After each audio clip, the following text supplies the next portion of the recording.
हरे कृष्णा। सीता नवमी की आप सभी को हार्दिक शुभकामनाएं।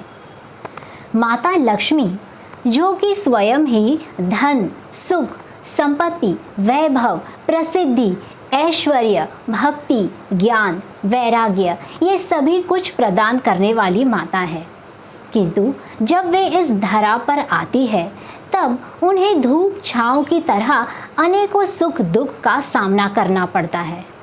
हमें ये समझाने के लिए कि पति और पत्नी के संबंध का आधार होता है केवल प्रेम और एक दूसरे के लिए अपार आदर और सम्मान और कई ऊंचे आदर्शों को स्थापित करने के लिए। आइए आज इस सीता नवमी पर हम माता सीता के कुछ गुणों के बारे में जानते हैं। माता सीता वो है जो कि महान ऋषि गर्गाचार्य की पुत्री गार्गी के साथ भी शास्त्रार्थ करने में पूरी तरह से समर्थ है। इसीलिए ज्ञान के विषय में माता सीता को कोई भी पराजित नहीं कर सकता। माता सीता जो कि स्वयं ही धन, सुख, संपत्ति प्रदान करती है, उनमें वैराग्य की भावना भी प्रबल है। जब प्रभु श्री राम अपने 14 वर्ष के वनवास जाने की तैयारी में थे, तब माता सीता भी उनके साथ चलना चाहती थी।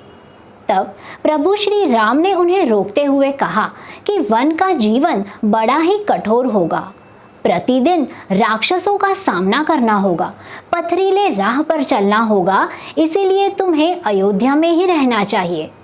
तब माता सीता उनसे ये कहती है कि जिस महल में मेरे प्रभु श्री राम न हो, वो महल भी मेरे लिए वन के समान है, किंतु जिस वन में मेरे प्रभु श्री राम का साथ हो, वो वन भी मेरे लिए महल के सुख के समान है। माता सीता वो है जो कि दया और क्षमा का भी प्रतीक है। वनवास के दिनों में एक बार देवराज इंद्र के पुत्र जयंत ने एक कौवे का रूप धारण कर माता सीता को बुरी दृष्टि से स्पर्श किया था। तब प्रभु श्री राम ने घास का एक तिनका उठाकर उसे ब्रह्मास्त्र बना दिया और उसी से जयंत पर वार किया। यूं तो जयंत ने पूरे ब्रह्मांड का भ्रमण किया अपनी सुरक्षा के लिए, किंतु अंत में उसे प्रभु श्री राम के चरणों में ही आना पड़ा। तब जाकर माता सीता ने उसे क्षमा कर दिया। इसका अर्थ ये है कि यदि कोई भी व्यक्ति प्रभु श्री राम की शरण ग्रहण कर लेता है तो उसे माता सीता की अनन्य कृपा प्राप्त हो जाती है, फिर चाहे उस व्यक्ति में योग्यता हो या फिर ना हो।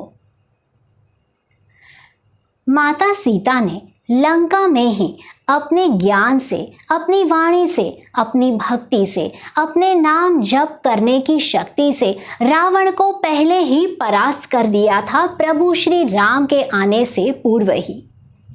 रावण का अहंकार वश प्राप्त किया गया वेदों का ज्ञान राम भक्ति के समक्ष बहुत ही छोटा था।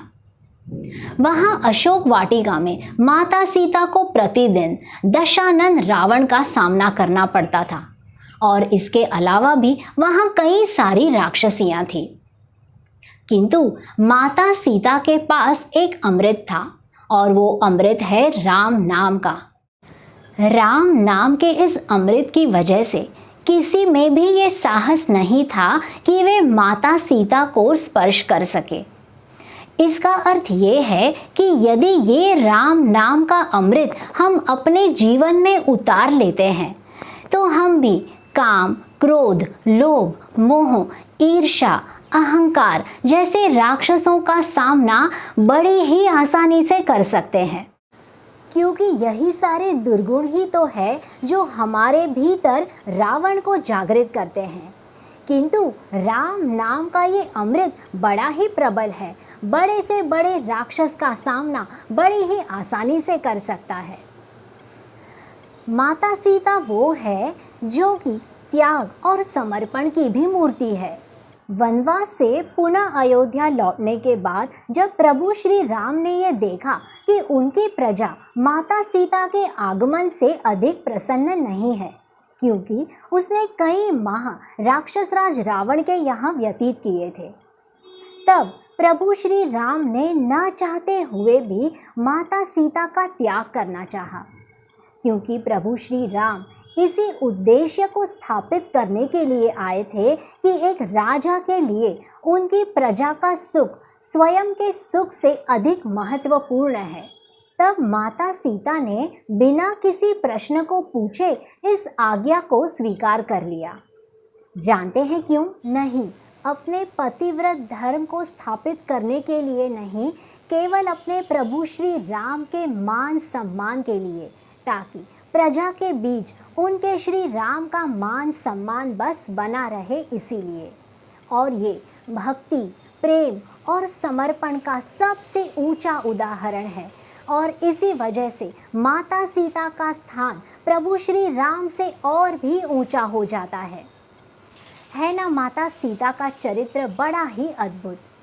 किंतु इस भौतिक जगत में अज्ञानता के वश हम माता लक्ष्मी से केवल धन संपत्ति की कामना करते हैं, किंतु वे हमें धन सुख संपत्ति के साथ साथ सब कुछ प्रदान कर सकती है, भक्ति, प्रेम, समर्पण और भगवान श्री राम के प्रति अनन्य भक्ति भी। आइए इस सीता नवमी पर हम माता सीता से ये प्रार्थना करते हैं कि वे हमारे हृदय में भी प्रभु श्री राम के प्रति भक्ति और समर्पण की भावना प्रदान करें। आप सभी को सीता नवमी की फिर से एक बार हार्दिक शुभकामनाएं। धन्यवाद। हरे कृष्णा।